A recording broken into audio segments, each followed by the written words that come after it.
అందరికీ నమస్కారం. నా పేరు మాధురి. మీరు చూస్తుంది సుమన్ టీవీ నెట్వర్క్. ఈరోజు మనం డీటెయిల్డ్‌గా నరాల బలహీనత, నరాల వీక్‌నెస్ ఇలాంటివి చాలా రకాల సమస్యలు ఉంటూ ఉంటాయి. నరాల రిలేటెడ్‌గా. మరి వీటన్నిటి గురించి మనకి డీటెయిల్డ్‌గా ఎక్స్‌ప్లెయిన్ చేయడానికి మనతో పాటు ఉన్నారు హోమియో ఫిజిషియన్ డాక్టర్ చేతన్ గారు. నమస్కారం డాక్టర్ గారు. నమస్తే మేడం. డాక్టర్ గారు, నరాల బలహీనత ఈ మధ్య కాలంలో ఎక్కువ వినిపిస్తూ ఉన్నాము. అసలు నరాల బలహీనత అంటే ఏంటండి అసలు? ఇప్పుడు ఎవరికన్నా ఫీవర్ వచ్చిందనుకోండి, వాళ్ళకి జర నీరసంగా ఉంటుంది కదా, వాళ్ళు ఏమనుకుంటారు, అరే నాకు నరాలు ఎఫెక్ట్ అయిపోయినాయి అనేసి అనుకుంటారు. మళ్ళీ కొందరికి కాళ్ళు లాగడం ఉందనుకోండి, నరాల వల్లనే లాగుతున్నాయి అనుకుంటారు.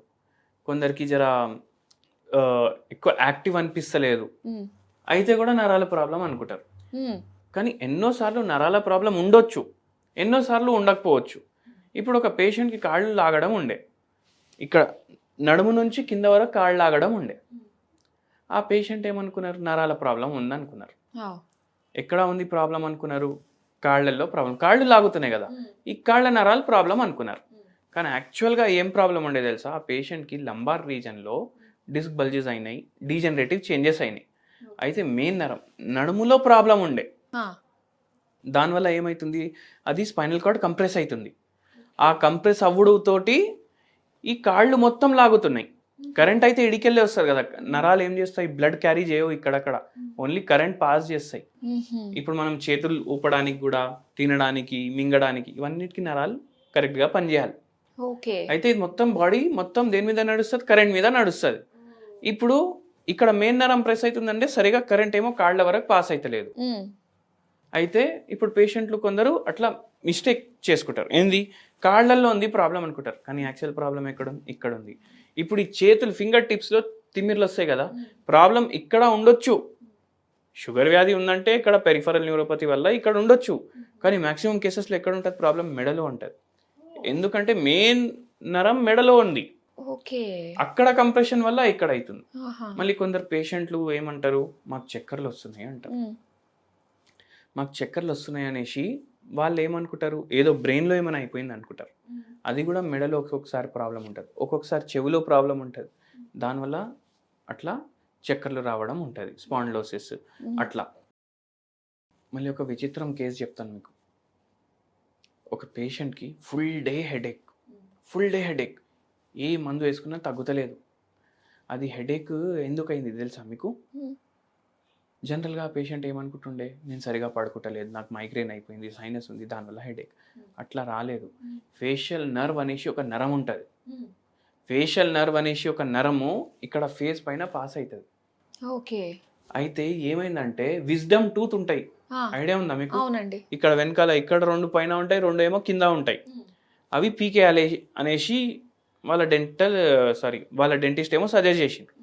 అవి పీకేసిండ్రు. అవి పీక్తే ఏమైందంటే ఈ ఫేషియల్ నర్వ్ ఉంటుంది కదా, దాని ఫైబర్లు, ఆ నరాల ఫైబర్లు ఇక్కడ సప్లై చేస్తుండే అనమాట, అవి ట్రిగర్ అయిపోయినాయి, అవి డ్యామేజ్ అయినాయి. అయితే ఆ పేషెంట్కి ట్రైజెమైనల్ న్యూరాలజీ అనేసి ఒక కండిషన్ అయింది, ఈ నరాలకి సంబంధించిందే. అంటే ఏమైపోతుంది దానివల్ల ఫుల్ డే హెడేక్ ఉంటుంది, ఇంకా భరించలేని ఈ తలనొప్పి ఉంటుంది. అయితే దానికి పర్మనెంట్ ట్రీట్మెంట్ కూడా లేదు వేరే దాంట్లో. హోమియోపతిలో చాలా మంచి ట్రీట్మెంట్ ఉంటుంది. వాళ్ళు ఏమంటారు, ఈ నరాన్ని కట్ చేసేద్దాం, మొత్తానికి కట్ చేసేస్తే ఇంకా మీకు హెడేక్ ఉండదు అంటారు. కానీ కొందరు మళ్ళీ స్పర్శ కూడా ఉండదు, తర్వాత కట్ చేస్తే ఈ సైడ్ స్పర్శ కూడా ఉండదు, ఐస్ కూడా ఎఫెక్ట్ అవ్వచ్చు, క్లోజ్ ఓపెన్ ప్రాబ్లం అవ్వచ్చు ఆపరేషన్ చేపిస్తే.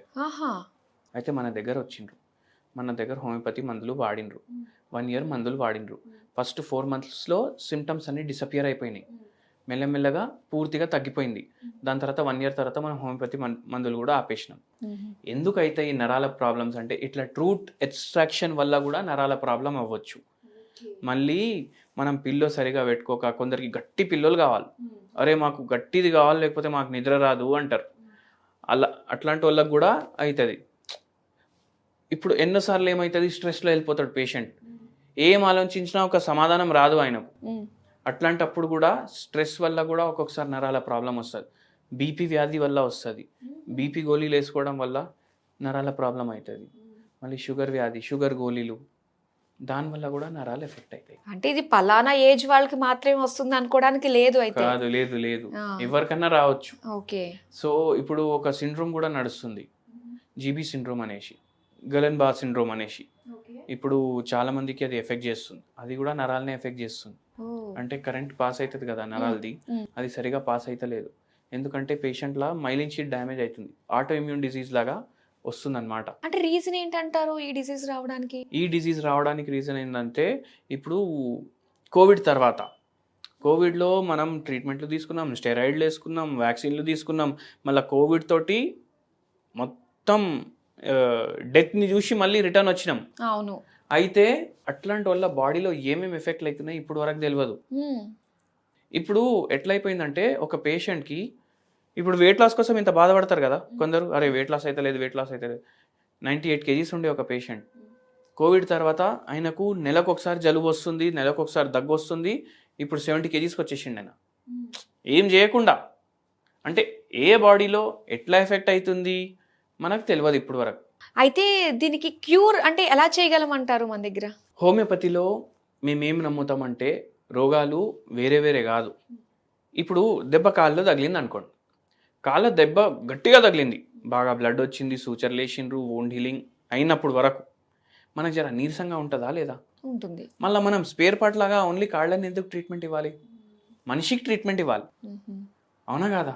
ఇప్పుడు ప్యాన్క్రియాటైటిస్ అయింది అనుకోండి, ప్యాన్క్రియాస్లో ఇన్ఫ్లమేషన్ అయింది, దాంతో కడుపు నొప్పి అయితే ఉంటుంది, బాడీ మొత్తం కూడా ఎఫెక్ట్ అవుతుంది కదా, అనీజీ ఉంటుంది బాడీ, ఏ పార్ట్లో ప్రాబ్లం. ఓన్లీ ప్యాన్క్రియాస్కి ట్రీట్మెంట్ ఎందుకు ఇవ్వాలి? రూట్ కాజ్ని మనం ట్రీట్ చేయాలి. సో అందుకే మనం పేషెంట్లతోటి గంటలు కూడా మాట్లాడతాం. ఇప్పుడు ఒక పేషెంట్కి డిప్రెషన్ ఉండే, యాంగ్జైటీ ఉండే, దాంతోపాటు ఆ పేషెంట్కి మోకాలు నొప్పి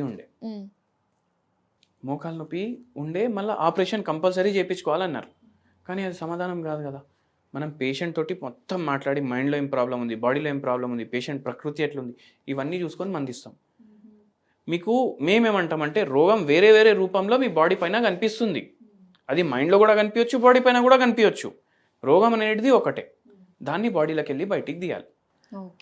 అట్లా మేము అట్లా చేసి ట్రీట్మెంట్ ఇచ్చి పేషెంట్లకు తగ్గిస్తాం. మళ్ళీ ఒక మంచి హోమ్ రెమెడీ కూడా చెప్తాను నేను, నరాల బలహీనతకి చాలా మంచిగా పనిచేస్తుంది. ఇప్పుడు షుగర్ వ్యాధితోటి బాధపడి నరాలు ఎఫెక్ట్ అయిన వాళ్ళు చాలామంది ఉంటారు. ఒక పేషెంట్ ఎట్లొచ్చిండ్రు, సార్ నాకు స్పర్శ తెలుస్తలేదు పాదాల కింద, నేను నడుస్తుంటే గాల్లో తేలినట్టు ఉంటుంది అనేసి అంటున్నారు. అయితే ఏమవుతుందంటే చిన్న చిన్న దెబ్బలు తగులుతాయి, షుగర్ ఏమో కంట్రోల్లో ఉండలేదు, ఆ దెబ్బ ఏమో ఇంత పెద్ద అల్సర్ లాగా అయిపోతుంది. సో అట్లా చాలా బాధపడుతుండే. మళ్ళీ కాళ్ళు లాగుడు, మెడ నొప్పి, చేతులు లాగడం, ఫుల్ డే నీరసంగా ఉండడం. ఇప్పుడు ఆయన ఏమంటున్నాడంటే, నేను రిటైర్ అయిపోయినా, నాకు షుగర్ కంట్రోల్లో ఉండలేదు, సోఫా మీద కూర్చుంటున్నా, టీవీ చూస్తున్నా, నా జిందగీ మొత్తం ఆ సోఫానే అయిపోయింది, ఇంకా లేచి ఇక్కడక్కడ తిరుగుడు కూడా నాకు అలసట అనిపిస్తుంది అన్నాడు. సరే అనేసి మనం ఒక హోమ్ రెమెడీ ఇచ్చినాం, హోమియోపతి మందులు కూడా ఇచ్చినాం. హోమ్ రెమెడీ ఏమి ఇచ్చినామంటే, మనకు దాల్చిని చెక్క ఉంటుంది, పౌడర్ చేసుకోవాలి, ఇంట్లోనే తయారు చేసుకోవాలి పౌడర్. ఎందుకంటే బయటికి వెళ్ళి మనకు దాల్చిని చెక్క పౌడర్ దొరుకుతుంది, అది 100% దాంట్లో చెక్క పౌడరేనా లేకపోతే ఏమైనా సిమెంట్ పౌడర్ కలిపేసి ఇచ్చినా మనకు అర్థం కాదు. దాన్ని అడల్ట్రేషన్ ఆఫ్ ఫుడ్ అంటారు. ఎట్లా అంటే ఇప్పుడు మనం రెడ్ చిల్లీ పౌడర్ కొంటాం కదా, దాంట్లో బ్రిక్ పౌడర్ కలుపుతారు బాబోయ్. అయితే అందుకే మనమే తయారు చేసుకోవాలి. ఓకే. ఇప్పుడు మీరు బయటికి వెళ్ళి ఈ మిరపకాయలు ఉంటాయి కదా, డ్రై మిరపకాయలు, అవి తెచ్చి పౌడర్ తయారు చేసుకొని చూడండి, మార్కెట్ నుంచి పౌడర్ కొనేసి చూడండి, ఏది ఎక్కువ ఎర్రగా ఉంటుంది చూడండి. మన ఇంట్లో చేసింది అంత ఎర్రగా ఉండదు, అది కుంకుమలాగా ఉంటుంది, కుంకుమలాగా ఉంటుంది. అది ఎందుకుంటుంది? దాంట్లో కలర్ ఉంది, లేకపోతే దాంట్లో ఇంకా వేరే ఏమైనా ఎడిటివ్స్ ఉన్నాయి. సో అందుకే ఇంట్లో తయారు చేసుకోండి, పౌడర్ తయారు చేసుకొని 1 pinch తీసుకోవాలి. 1 pinch అంటే ఇట్లా చుంటి పట్టుకున్నట్టు ఇట్లా తీసుకోవాలి. తీసుకొని వేడి నీళ్ళు వేయాలి, దాంట్లో కొన్ని తులసి ఆకులు దంచేసి దాని పేస్ట్ వేసేయాలి, కలుపుకోవాలి. డైలీ మార్నింగ్, డైలీ మధ్యాహ్నం, డైలీ నైట్ 3 times తాగాలి. దీంట్లో అడాప్టోజెనిక్ ప్రాపర్టీస్ ఉంటాయి, యాంటీ ఇన్ఫ్లమేటరీ ప్రాపర్టీస్ ఉంటాయి. ఇవి ఏం చేస్తాయి, జర ఇన్ఫ్లమేషన్ అవుతుంది కదా, నరాలు ఎఫెక్ట్ అయినాయి, అవి జర తగ్గడానికి హెల్ప్ చేస్తుంది. మళ్ళీ ఆక్సిడేటివ్ స్ట్రెస్ అనేది ఉంటుంది, అది తగ్గించడానికి హెల్ప్ చేస్తుంది. సో ఈ పేషెంట్కి కూడా చెప్పినాం, మళ్ళీ హోమియోపతి మెడిసిన్ కూడా ఇస్తాం. అట్లా ఆ పేషెంట్కి రివర్స్ అయింది. సో మీకు కూడా నరాల ప్రాబ్లం ఉంటే ఇట్లా ట్రై చేయొచ్చు. ఓకే. అంటే నరాల ప్రాబ్లం మనకు ఉంది అని డాక్టర్ని కన్సల్ట్ అవ్వకుండా మనమే ఎలా మనము చెప్పేసుకోగలుగుతాం అంటారు? అది ఒక లాస్ట్. ఇప్పుడు మనం చెప్పుకోవాలంటే కష్టం. ఎందుకంటే ఎన్నోసార్లు డాక్టర్లకే ఏం రోగం ఉంది అర్థం కాదు, ఇన్నేళ్ళ చదివిన తర్వాత, ఇన్నేళ్ళ ప్రాక్టీస్ చేసిన తర్వాత. సో మీరు డెసిషన్కి రాకండి ఇంటికాడ ఉండి అరే నాకు కాళ్ళు లాగుతున్నాయి, నాకు నరాలు ఎఫెక్ట్ అయినాయి అనేసి అనుకోకండి. అది వెరికోస్ వెయిన్స్ కూడా ఉండొచ్చు కదా, ఓకే. అది మోకాలు నొప్పి వల్ల కూడా ఉండొచ్చు కదా, నరాల వల్లనే ఎందుకు అవుతుంది?